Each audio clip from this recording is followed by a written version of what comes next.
Facebook. I think this is her first time on Facebook Live. So,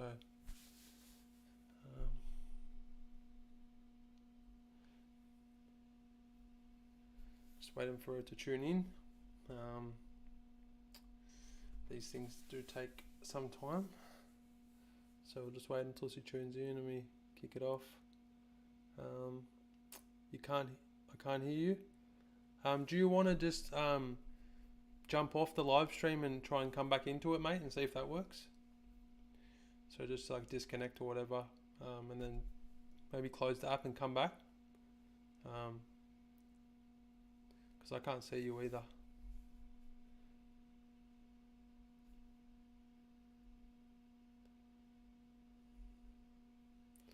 So I can't hear you. I can see that you've joined. Can't see anything else yet.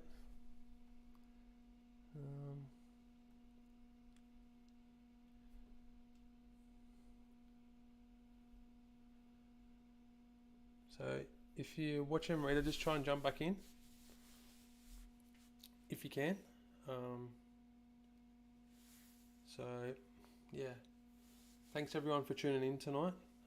We've been going live consistently for a month or two now, which has been really good. We've been getting some really good feedback. We're on TikTok, Facebook, Instagram, YouTube. I'm on my personal Facebook, our work About Time for Justice Facebook. So yeah, it's been good. Been really good. Just going to try and wait for Marita to jump back in.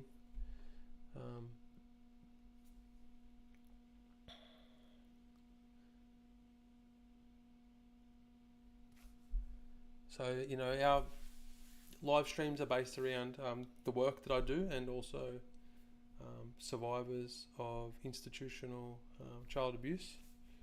So Marita is coming on tonight, and she's going to talk about what we do and her story. There's a few people saying they can't hear me.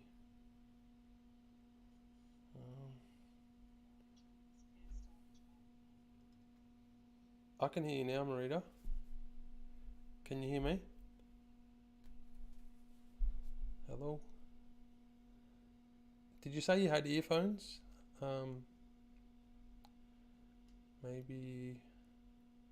Oh, I can hear you. Oh, yep, Jen can hear.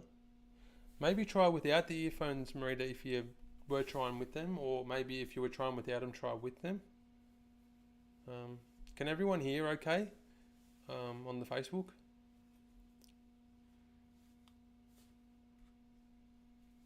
Just let me know if possible.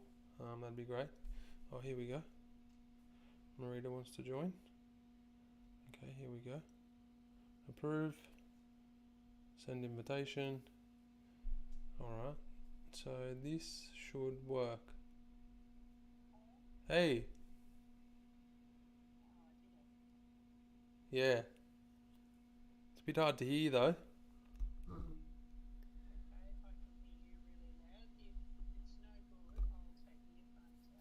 Yeah, if you can, maybe try without the earphones, just because it's really soft and I can't really hear too well.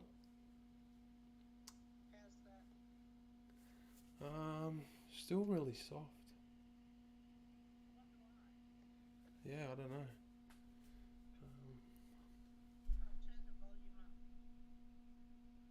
Yeah. No, you shouldn't need a. I don't know. It's just really hard to hear. Hey, Kylie Carter on ATFJ Facebook. Can you hear Marita talking, or can anyone on TikTok hear Marita talking? Can you say hello? Hello. Yeah. Okay. Yeah, we'll just see how we go. That's all right. If because what I've got on my mobile phone, it's sort of set up so that it's underneath a microphone, so that the other platforms can hear it. But it's just like really like low. Like I can't hear your voice too well. Like I can sort of hear it.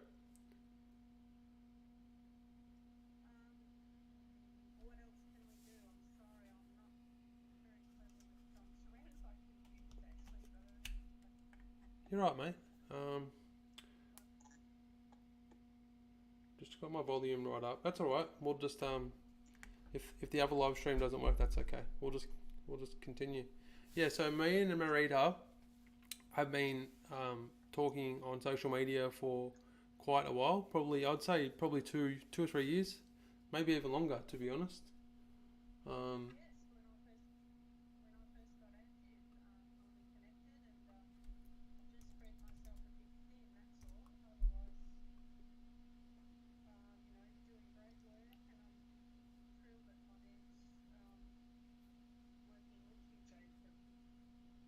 yeah, she's a good lady.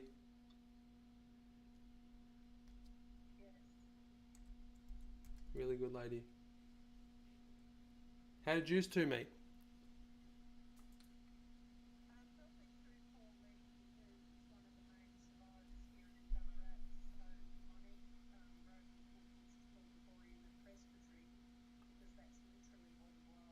Yep.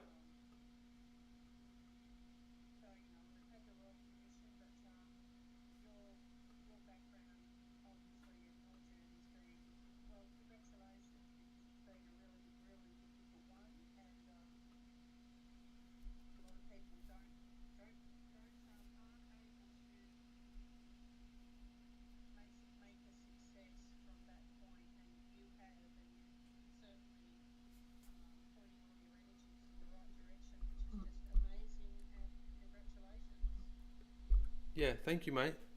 Really appreciate that. It's been a long journey and it hasn't been easy. And still to this day, it's not easy, you know. So still battle my demons. Still hear them voices sometimes.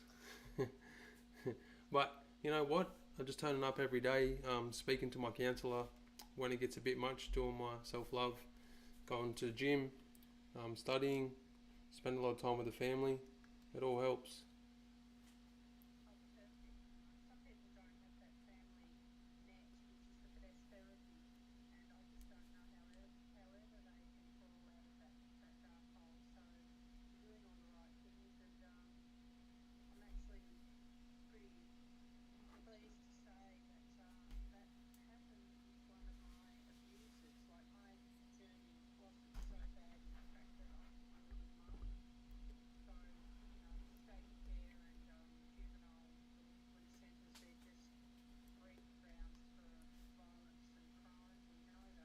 Yeah,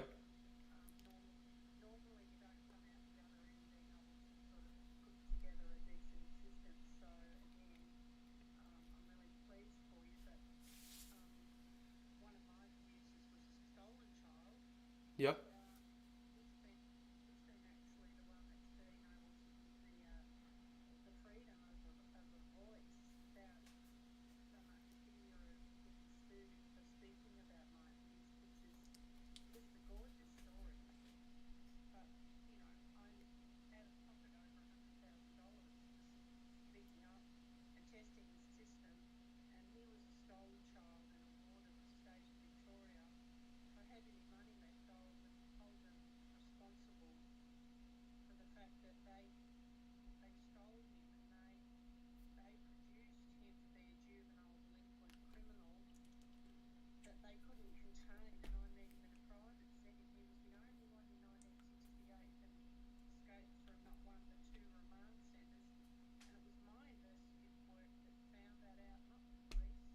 yeah,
Yeah.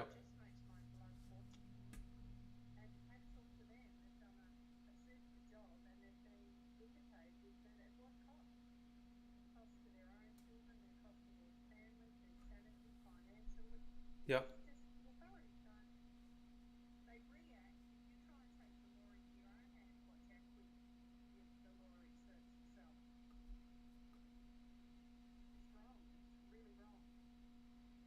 Yeah.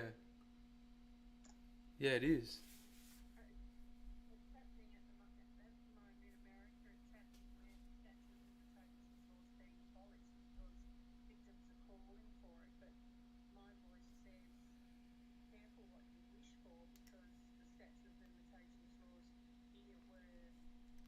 Were changed in response to the Royal Commission in 2015, and I unwittingly was the test case. The Yeah. test case that what is the point of changing the law to assist? What can a 7-year-old do? Yeah. Nothing. Yeah. So you are living down in Victoria at the moment, and is that where your abuse happened, like around Ballarat, or? No, it happened in Melbourne, a Bayside suburb called Elstonwick, which unwittingly is the same suburb where those 3 girls that were sexually abused by the school principal, who we'll call Lifer because she should be a lifer in jail. So I didn't know how good my memory would be, and it proved to be pretty good.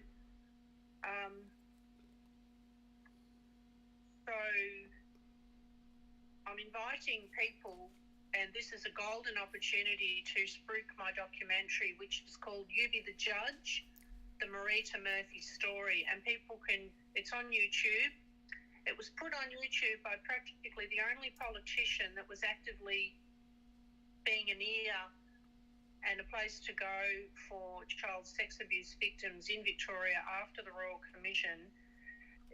Bizarrely, quite a few people and clusters of pedophilia in the 60s and the 70s, they didn't come forward in the Royal Commission. So the Royal Commission only covered 20%, which is institutional. So we know that the other 80% happens in family homes. And I don't mean to be sexist, just factual when I say that the Royal Commission was called for boys. There's more girl victims of child sexual abuse than boy victims, and nothing's been done about them. There's no place for them to go.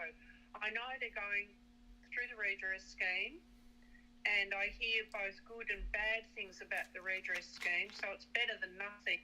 A long, long way from what, if you get carjacked or your house gets broken into, your home gets broken into, that's trauma and you're traumatised, and it's a well-known crime the police will respond to and society understands. Now, why can't society understand that if a child's body is violated in the same manner, the confusion and the shock and the trauma, it's a crime. Rape is a crime, Yeah. but we don't prosecute.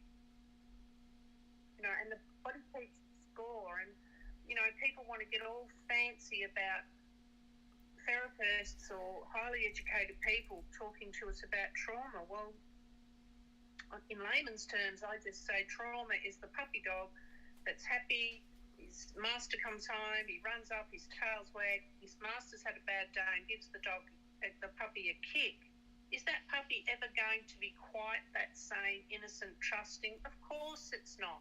And that is the child that is raped. Why can't society get that? Why does society have to say, oh, it happened a long time ago, why can't you just get over it? All the people that have been abused as children physically, violently, sexually,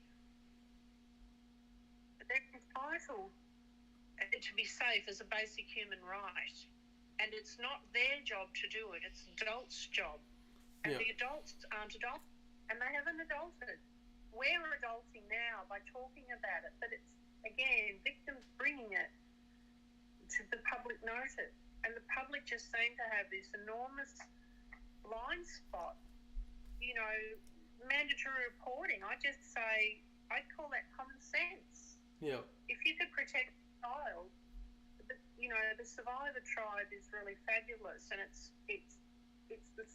not the Survivor tribe that I'm trying to reach out to. It's unaffected people that have this mindset. My own sister-in-law told me last week, she's grumpy about my second upcoming documentary, and she said, I've worked in child services for 20 years. She's a mother, she's a grandmother, and she said child sexual abuse is very common. And I'm thinking, well, with an attitude like that, it's always going to be common. Yeah. You work in I don't work in child services. As you know, this is a love job that we do to try to get the public to understand that this damage is being done. Because, Jacob, I don't tend to approach men on the street, but I approach women every day, strangers every day. And the stories that I hear just would make your hair curl, your toes curl. Every second woman that I speak to's got a story. And, you know, it trauma floods the medical system, and the medical system's already in crisis. So if we can call that trauma out and stop that trauma before it's a lot of pedophiles are victims themselves. Yeah. I don't have a blind spot to that, and with the boys, a lot of the pedophiles also have these incredible violence tendencies. It's the sadistic, controlling, uncontrolled, whatever, demons. But, you know, let's take it down to the simple level that we need to protect children, and the best way to do that is by exposing what is rampant. Yeah. Yeah. Sadly. So I'm inviting people to Google You Be the Judge, that was premiered here at Showcase Cinema 1 at the Regent Ballarat in COVID. Yeah. And then it was shown at Geelong, and I was very fortunate that one of the highest profile award-winning advocates, male advocates in New Zealand, Kenneth Clearwater, was available in COVID from New Zealand to do the introduction at Geelong. And the member for Torquay, Stuart Grimley, I'd been to see him at Parliament before COVID, and he'd given me a lot of his time. He'd been a teacher, a principal, and a policeman, and worked for Socket, and plus being a father with children, he was very obliging with his time. And him and his wife came to the documentary showing at Geelong. And afterwards, he asked me if he could take it and put it on YouTube. And while I didn't really want to release it and let it go and lose control, I was exhausted. So he put it on YouTube. Before it went on YouTube, I sent copies via my local member, Louise Staley, who was the deputy leader of the opposition. I said to her, she'd been a councillor herself, so she and another politician, Sharon Knight, here in Ballarat, they were both very good in listening and understanding and believing me, but there's nothing politically much they could do. But Louise took copies of my documentary on CDs along with letters, which I find exhausting, gave one to the acting deputy Premier, James Molino. There was one for Dan Andrews, one for the Attorney General of Victoria, and one for the then Leader of the Opposition, Michael O'Brien, and collectively I did not receive one response. Wow. That's so insulting. Like, sure, they're busy and sure COVID was happening, but they've all got staff. Yeah, exactly. They're just totally disinterested. And then Stuart Grimley did that, and then he had a day in Parliament, and I attended, and he asked the Victorian government to do an apology for all child sex abuse victims in Victoria, because, as he said, it would cost nothing. It would just be a bit of goodwill. Now, sadly, he didn't get back in, and at that point, Dan Andrews, the Premier, stood up and thought that it would be a good idea that, you know, they might do an apology. So basically that was Stuart's work that the Premier then ran with and said, we're going to apologise. But they're empty apologies if they're not backed up with action. And in my case, the best the Premier has done in Mid 2018, Chrissy Foster, who wrote Hell on the Way to Heaven, and her husband Anthony got a state funeral when he died. And state funerals are supposed to be for politicians. They're paid for by the ratepayers. It's stepping outside the boundaries that were set for state funerals, but out of respect of Anthony's work, they gave him a state funeral. And she told me in mid-2018 to write to the Premier, so I laboriously did that and sent it registered mail, and the best I got eventually was a generic response sending me Lifeline's number. And I can tell you, I felt like necking myself. I'm over $100,000 out of pocket for speaking out. The system hasn't worked. It hasn't listened to me. It hasn't been fair. It's been grossly unfair. I had to pay my police-identified rapist. I used to say perpetrator and very nice things like I was interfered with, but the fact is I was raped. I had to pay him.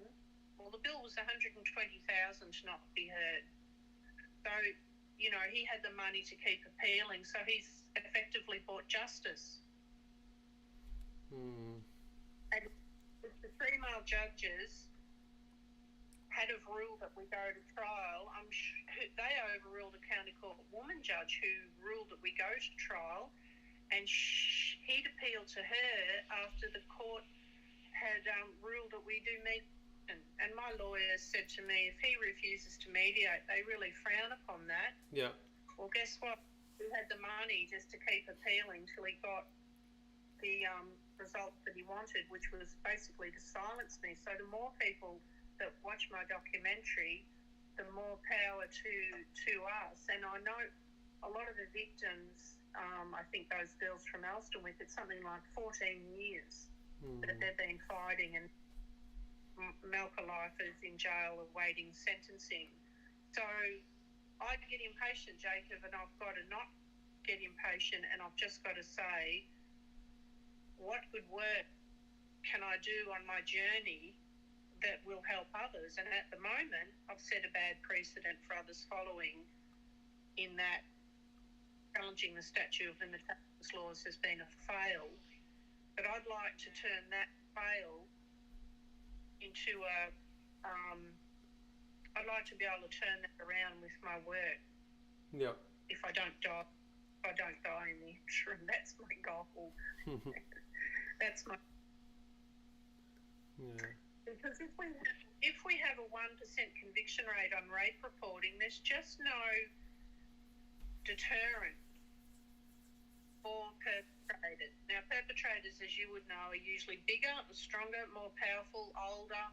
They have a position of authority like a teacher or a warden in your juvenile delinquent centres. So what hope do victims have at that point? If they're not protected, they're very vulnerable. And that vulnerability becomes life-altering, as you know. So I'd really like to think that I can become a voice here in Victoria that's credible. Yeah, well, you're doing a really good job. What have you done recently? Well, I've got the most amazing news. This is going to blow you away. Because they didn't respond to the documentary in which my other rapist, who I took the police a year and a half to find him, it took me about 10 minutes, Jacob. At that point, I wasn't on social media. I was a private person by choice. So I found him and approached him, and he actually signed a confession that day. But because the Premier and the Attorney General haven't responded, I just thought, well, I'll just do another documentary. And I really needed funding. And I had a meeting with the Bishop of Ballarat last week, and I think possibly there's a change afoot in that Cardinal Powell is now passed. And the Bishop, without any attached, he couldn't believe the statute of limitations laws didn't work. And he's funded me, and I've already got the money to put together an updated documentary. And it was the lead story on the ABC Ballarat News, probably Monday morning, I think. Yeah, wow. It's a pretty it's a pretty awesome responsibility, and that's where my sister-in-law became involved, because she maintained I shouldn't take the church's money. But you know, my family has a huge history going back with the Catholic Church, and most of it is good. Yeah. Most of it is good. My mum was a convert, and she wrote 2 books, one before she was married and one after she's married, on converts to the Catholic faith. And we grew up in a little Catholic town that was it was started by a priest, and you had to be Catholic. You had to apply to live there. So I feel quite comfortable. Like, the bishop doesn't know me from a bar of soap. Yep. But last year, pandemic, I was awarded the AMA's highest award, which is the President's Medal. So to get that in a pandemic is just... What's the AMA, amazing. Sorry? That's what I said. That's okay. It's the Australian Medical Association. Okay. Yep. So I was awarded the President's Medal for my advocacy work. Yep. Which helps, but it's not paid work, so I'm looking into the future. How am I going to eat? As you know, you've still got to be able to eat. So the year before, 2021, it was shared by Perry Chant, Jeanette Young, Brett Sutton, yep, Brendan Murphy. 10 of them, 10 doctors and professors shared it in the pandemic, and then I won it standalone. And because of my abuse at 7, I left all formal schooling at age 12 mid-term, and my mum taught HSC VCE, which is leaving or matriculation, in Victoria when she was 21. So I was lucky. She was telling me, you'll end up in Winlayton, and Winlayton was the girls' version of Tirana, which is Tirana Parkville is youth detention centre. So I dodged the bullet, Jacob, but I was threatened with Winlayton. And, you know, it's home for bad girls. And as I say now, I was 12. What made me bad? Yeah. Now I know. You know, I tell teachers, be nice to the naughty kid, because I was the naughty kid and nobody knew what had happened to me as a child. Yeah. Well, now I'm telling everybody. I was raped. I was digitally raped. I was sexually molested.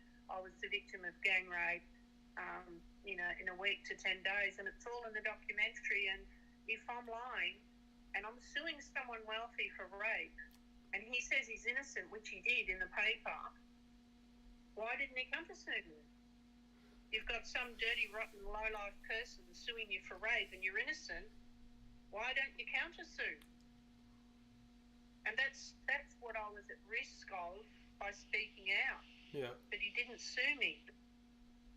So I'm not reading. I've got my glasses on now, and I'm going to be reading the comments while I'm talking to you. But as you would know, we just see these patterns constantly. We see these patterns of behaviour and of trauma, and of how people say, why didn't he speak up before? Why didn't he say something? Well, who do you tell? Yeah. They're all, why don't they say, why did the perpetrator traumatise that victim? We've just got to we have to turn it around. And there's been progress made. There's been some good progress made, like child pornography used to be called child pornography. Oh my God, what's a child got to do with pornography? It's like gamble responsibly. It's an oxymoron. They don't belong in the same sentence. So the fact now that that's called child abuse is wonderful, because I always used to focus on the child, and I used to think, where's the child and who's hurting the child and who does that child belong to? I used to be very traumatised at the thought of innocent children being not just interfered with, sexually abused, but it being filmed and shared. Like, my shame was great, but nobody knew, and I still carry around the shame. So if you've been videoed and drugged and given alcohol as a child and sexually abused, and it's put on the dark web, yeah, oh my God, how do these people survive? How do they survive? It's just amazing. But sometimes they don't end up with the credibility, because they're so damaged, to be able to have a voice. And it's great that people like you and I, and there's lots and lots of other people who are just as passionate as in the Survivor tribe. We've just got people coming out with these horrendous stories constantly. Yeah. And the system's overwhelmed because it hasn't performed. So it's reporting rape is jobs for the boys, in the fact that we have a 1% conviction rate. Who in their right mind would bother to report? That's a guaranteed 99% failure rate. Well, I'm calling that out. Yeah. I'm really calling that. I mean, the people on the street, they're just shocked. They can't believe that's reality. What do we pay Sano and Socket and the police here in Victoria? What do we pay them for? If that's their job, sure, they investigate, and then it just gets snuffed out a tiny little bit further up the chain by some unknown office person who says, oh, we haven't got enough evidence, but the evidence is never tested. And the person that's come forward is crushed and broken, or more crushed and broken than what they were in the first instance. So please, everybody, if you care, and I get frustrated because I'm not big into trigger warnings or counselling or therapy. I do animals, I do nature, I go for walks, and I'm okay. And I know lots of people aren't. But I truly believe, Jacob, if they could get some justice, they wouldn't be on this. Like, if I had to have a settlement, in some ways I'd be blissfully I wouldn't have even got on social media. If I had a settlement from my perpetrator, who happened to be the namesake nephew of the priest who married my parents. So, like, I watched my beautiful mother have a complete breakdown. Yeah. So as a child, as if carrying rape around isn't enough, you're watching your mum fall apart and ended up getting suffering a nervous breakdown, going into hospital care to try and recover. So there's her damage, there's my damage, and there's my children's damage. My daughter was 12 in 1984 when I'm showing my age, 2014 when and later on she said to me she was dealing with the trauma of a high-profile ABC journalist who was raped and murdered in Melbourne, and she said, Mum, I didn't know anyone that had been raped. Yeah. And suddenly I'm talking about, well, I had to tell them. If I had had a settlement, they never would have known.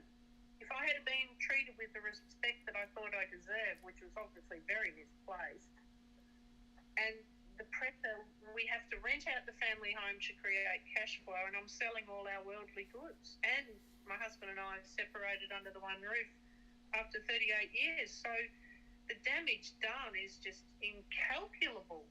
And I'm so sick of it. That's what I think about at night. It's what I think about when I get up in the morning. I'm sick to death. Other people are just having these maybe happy lives, not dominated by, they call reporting rape the second wound. The first is the rape, and the second wound is when you report it or you speak about it. What was I wearing? Was it dark? Was it my fault? I was 7. I was a child. And I mean, how have we progressed from the Royal Commission? But we have to have it. Yeah. We live in a country, Jacob, that had to call a Royal Commission into childhood sexual abuse. Australia, the lucky country, hang your head in shame. Yeah. That is just really, really sad. It is. So there you go. We've got to, and sometimes I think, I don't have enough energy to do another documentary, and I suppose a lot of what I'm saying now will be my words in the documentary, but it doesn't matter. I mean, it's better to say it twice than not say it at all. It's better to call it out. My socket detective, who I reported in Ballarat, and I must tell you, I reported like a 7-year-old, but my socket detective, when it went to Moorabbin, which is near Elstonwick, I travelled from Ballarat to Moorabbin, which is probably, 3-hour round trip, on 3 occasions to meet him, and I've never met him. And now he knows that I've done a documentary, and Andrew Rill's done a podcast. and it's been the Herald Sun, and now I've got another documentary coming. He's ringing me up saying he'd love to catch up and meet me and have coffee. He knows it's going under the bus. You know, what do you take your pay for? Yeah. I ran most of my investigation. I ended up running most of it. In hindsight, if I had my time over again, I would have hired a private detective. Yeah. And that would have been. They didn't even offer me a pretext call. If they had have offered me a pretext call, I probably would have had a different outcome.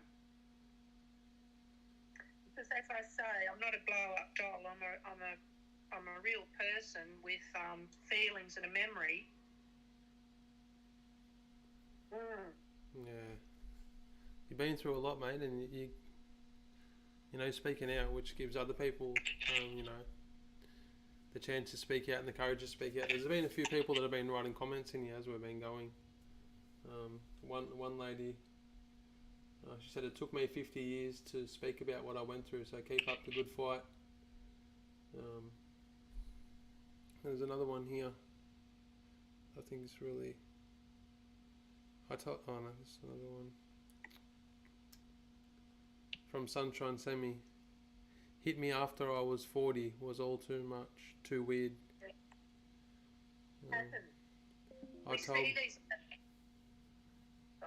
You're right. And then she said, I told myself the abuse stopped with me. I do everything in my power to protect my darlings. I wish my mother would have been the same. Often I'm hearing, mothers and nuns and that are enablers. When I was, it's really hard for me to get my head around. I've got 5 older brothers, and I was a lot safer growing up in that I'd already been interfered with. So Mum and I had already had those conversations, and I knew I had a voice, and I used it to make myself safe. Because, people, the stories, they're just on repeat. The uncle, the grandfather, the step-grandfather, the brother, the cousin. It just goes on and on and on, and that's why incest has had a taboo around it, and it's really, really important as a human rights issue that we remove that taboo and we take away the power and reinstate children to be safe and have... it wouldn't matter how much money you give someone. I've never seen new childhoods for sale. We all only get one, and we're entitled to have that carefree, innocent, happy, protected time of our lives to be who we should be. As I say, my virginity was exactly that. It was mine. I might have trashed it, but it was mine. But they took it. And then I get where Mum was coming from. Like, if she had have spoken about it carelessly, in some ways, my reputation or my being, I didn't want people to know. I wasn't wearing it like a badge of honour. I was doing everything to pretend I was just fine. And when I was 12, I had lovely blonde hair, and boys were starting to notice me, and I got a skinhead, and I was only at my secondary school for 4 months before I finished school, and my behaviour was such that in the Year 12 book, someone that only knew me for 4 months wrote about me as their number one memory of their years at Pakenham High School. And how many secondary years are there? 7, 8, 9, 10, 11, 12. I wouldn't even know. There's 6 years. And in that person's 6 years, me and my behaviour and my skinhead was the most memorable thing, and I was there for 4 months. Yeah. So I was like so out of control. It just wasn't funny. It really, looking back now, I'm surprised I'm here. And again, so when Andrew Rule, who's the Herald Sun in Victoria's chief crime writer, and he does podcasts, and when I went out on a limb, sued my abuser, and then made the documentary called You Be the Judge, he then made a podcast called You Be the Judge. Came out December 21. And his son is a lawyer with Maurice Blackburn, and he's running the case here in Victoria against apprentice jockeys. So you be the judge. My son was an apprentice jockey, and now there's as many girls becoming apprentice jockeys as boys. So here in Victoria, they're taken by RVL, and actually RVL is Racing Victoria Limited, and they used to be the VRC, the Victorian Racing Club. So they run the apprentice programs because they need the kids when they're about 15. So they pretty much become their legal guardians. Yeah. And here we go. Here's this same repeated thing where there was pedophile trainers that had these boys, no girls back then, just boys. Yeah. And I know for a fact the personalities involved. One of the personalities, he was just able to hand in his trainer's license when it was reported to the police, and he moved interstate. And so the boys reported to the police and nothing happened. Well, of course, if you've got a problem and nothing's done about it, you've still got a problem. It was never resolved, and now they've taken legal action, and the person that they're using is Andrew Rule's son, John Rule. Yeah. And these lawyers and these police people and these counsellors, like me now, when they see and they hear the trauma, they know that the person's telling the truth, because we have a physical reaction that you'd probably be aware of when we recount our trauma. So I'm really hostile that Racing Victoria and the police did nothing. If people Google it, it comes up how these boys, and they were men when they went to the police, but here we go, here's the victims, and they're not all still alive. Some of them are prematurely dead. It's just these patterns that we just see constantly, and nothing has changed. Oh, why didn't they tell someone? Well, they did. They did. So it was I believe the drums are beating now. They're saying, this person's going to be arrested. And I know that this person and Molly Meldrum were abused by the same priests when they were young. And I know that this person was himself an apprentice jockey to a pedophile. Yeah. So, us speaking, we are definitely breaking. Perpetrators have got to be worried. They have really got to be worried. And what the game changer is, for all the negativity, it's social media, Jacob, because you and I, we could write letters. How difficult would that be? We wouldn't be. Social media is powerful.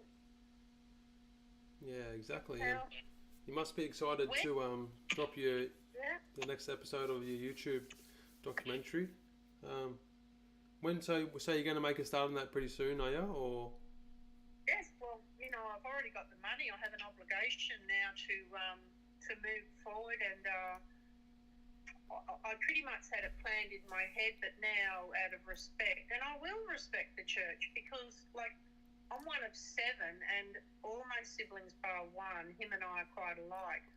They not only go to church and go to mass and support the church, but actually, Mum walked away from the church over 30 years ago. She was a researcher, she was an author, she was a professional editor, she was a librarian, she was a calligrapher, she was a school teacher, and she knew over 30 years ago what was going on in the church.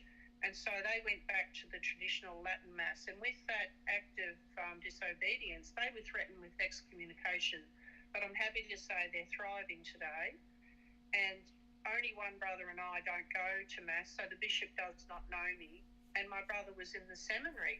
Yeah. And even though he was in the seminary and I didn't think he was a great candidate, I think he was just a little bit lost, we still agree as non-practicing Catholics or collapsed Catholics, we still agree that you take the best and you leave the rest. So our most prolific pedophile, Ridgedale, I knew someone that was in the seminary with him at Werribee, a person that I quite respect, and he said he was weird then, he never should have been ordained. Now there's your problem. There's your first problem, is that if you don't chuck the bad apple out of the barrel, you're going to have huge consequences.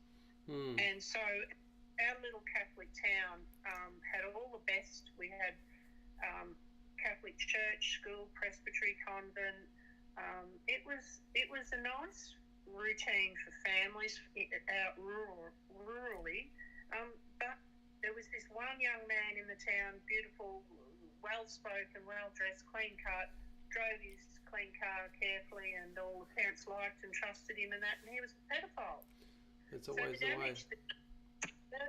Look, and he'd been adopted, and he came from the UK with his sister, and we know now how young they can be for abuse to begin. So he probably had some horrific things happen, but so what did he do? I'd read the history of Maryknoll on many occasions, and suddenly jumped out at me. He started the youth club in 1961. Of course he did. And then he was the coach at the local football. Of course he was. Yeah. His modus operandi was amazing. He'd befriend Jacob, and he'd let you drive his car, and he'd drive you to footy training and all the rest of it, and you'd be great mates. And you might have a younger mate called Pete. And finally he'd say, oh, why don't you tell Pete to come Saturday night, and, we'll have a barbecue, and there'd be alcohol, I don't know, drugs, whatever. And he'd sexually abuse Pete, and you'd be drinking beers and a bit off your face because you were young, 12, 13, 14. And then when Pete would try to tell you what he'd done, you naturally would say to Pete, you're crazy. And that was his modus operandi. I had one of his victims from Queensland contact me when he saw I was on social media and asked, could I help? And I said, yes, I can help, because I knew the story right back from when he was a kid. And in COVID, and this man from Queensland, his brother was a policeman, and his father was high up in the football club, and his father says to him to get over it. And I don't say that to him. So this person went back to court in COVID, and my person that had contacted me didn't fly down because the well-known pedophile pled guilty and went back to jail again, so he didn't need to come down. But there's no apology, there's no compensation. He wants to know, along with some of the other victims, that it won't happen again.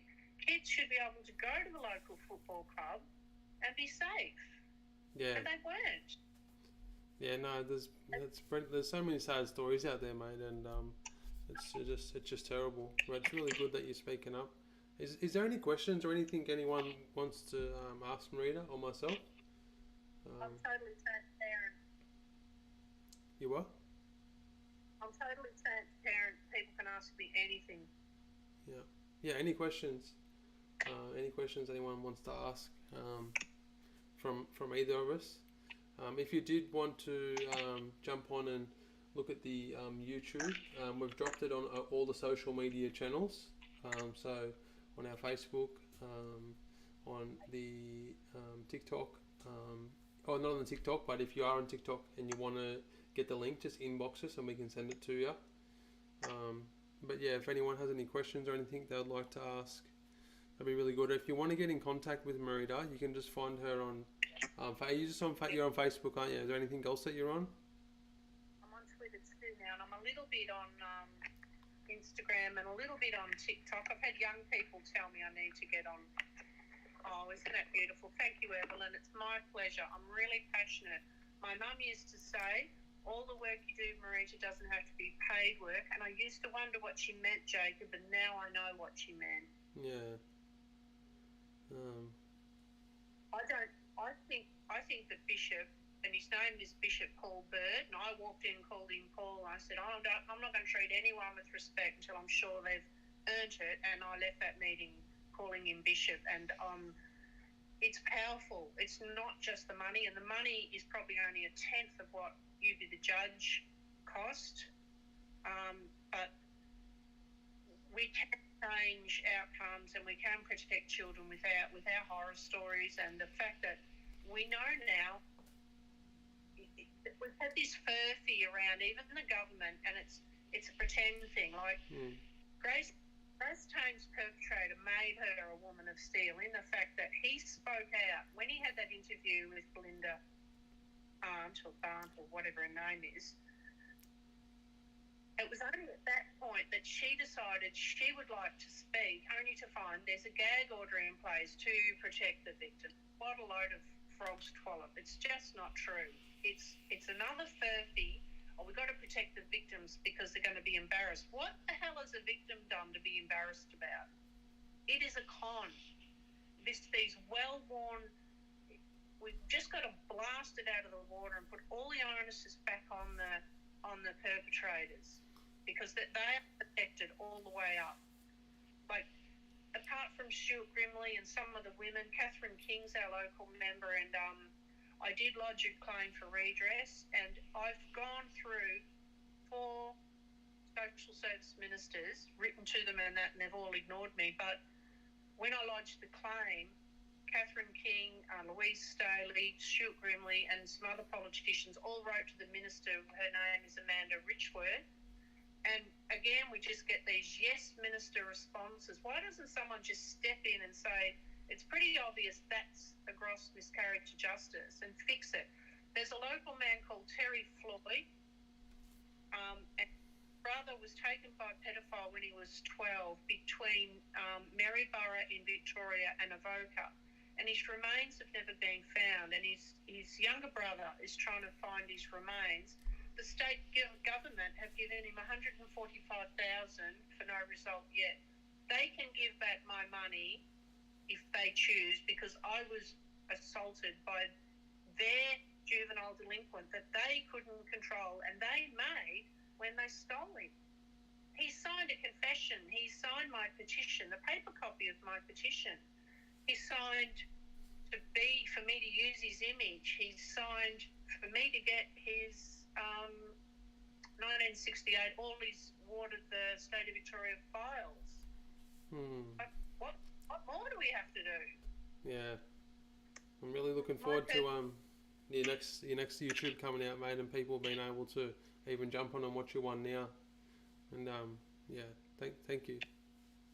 It's the worldwide industry, Jacob. Thank you. Yeah. No more silence. Yeah, that's it. Thanks, guys. Thanks for tuning in tonight. And just remember, if you want to get in contact with Marita, reach out on Facebook, watch her YouTube. If you have any questions or anything like that, jump on. Thanks, Marita. Thanks, Jacob. Keep up the good work. You too, mate. Good night. Bye-bye. Got your back. Good night.